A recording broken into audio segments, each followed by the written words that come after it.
बिहार विधानसभा चुनाव 2025 में गोपालगंज सीट की लड़ाई अब बेहद ही दिलचस्प हो गई है। यहाँ जनसुराज के सूत्रधार प्रशांत किशोर ने ऐसा मास्टर स्ट्रोक चल दिया है जिससे सबकी नजरें इस सीट पर टिक गई हैं। दरअसल गोपालगंज विधानसभा सीट से पहले पीके ने डॉक्टर शशि शेखर सिन्हा को अपना उम्मीदवार बनाया था, लेकिन अचानक डॉक्टर साहब ने अपना नाम वापस ले लिया।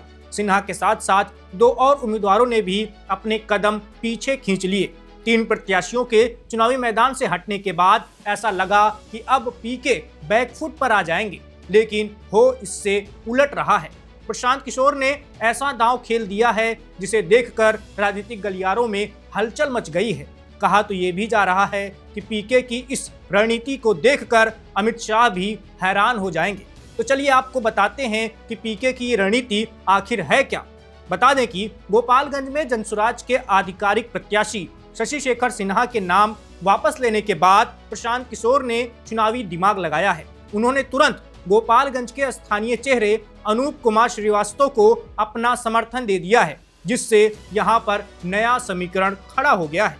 अनूप गोपालगंज से निर्दलीय चुनाव लड़ रहे हैं, जिन्हें अब पीके का समर्थन मिल गया है। बता दें कि अनूप श्रीवास्तव ने प्रशांत किशोर की मौजूदगी में जनसुराज की सदस्यता हासिल की है और इसी के साथ गोपालगंज की सीट पर मुकाबला फिर से गर्म हो गया है। जब जनसुराज के आधिकारिक प्रत्याशी ने अपना नाम वापस लिया तो सबको यही लग रहा था कि गोपालगंज में अब पीके का खेल खत्म, नामांकन की तारीख जा चुकी है। अब यहां से जनसुराज अपना प्रत्याशी कैसे खड़ा करेगी, लेकिन पीके ने अलग ही दिमाग लगाया है। उन्होंने एक निर्दलीय को अपना समर्थन दे दिया है।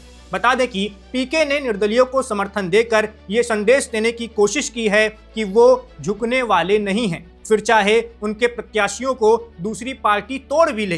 गोपालगंज में अब जनसुराज के सभी कार्यकर्ता और संगठन से जुड़े हुए लोग पूरी ताकत के साथ अनूप कुमार का प्रचार करने में जुट गए हैं। जनसुराज के कार्यकर्ता घर घर जाकर बता रहे हैं कि ये बदलाव की लड़ाई है, ना कि कुर्सी की। आपको बता दें कि प्रशांत किशोर ने हाल ही में बीजेपी के कई नेताओं पर यह आरोप लगाया था कि वो जनसुराज के उम्मीदवारों पर दबाव डालकर नामांकन वापस करवाने की कोशिश कर रहे हैं। पीके ने सीधे तौर पर केंद्रीय गृह मंत्री अमित शाह और बिहार में बीजेपी के चुनाव प्रभारी धर्मेंद्र प्रधान का नाम लिया था। उन्होंने कहा कि बीजेपी समेत पुरानी पार्टियों को अब जनसुराज से डर लग रहा है, क्योंकि जनसुराज जनता को अच्छे नेता चुनने का विकल्प दे रही है। पीके ने यह भी कहा कि बिहार की जनता सब कुछ देख रही है, उसे ये भी दिख रहा है कि कैसे जनसुराज के प्रत्याशियों को डराने और धमकाने की कोशिश हो रही है। 14 नवंबर को जब जनता का फैसला आएगा, तब प्रत्याशियों को लूटने वाली पार्टियों का हिसाब बराबर हो जाएगा। इस खबर में बस इतना ही। मेरा नाम वैभव है, आप देखते रहिए one India. Subscribe to One India and never miss an update. Download the One India app now.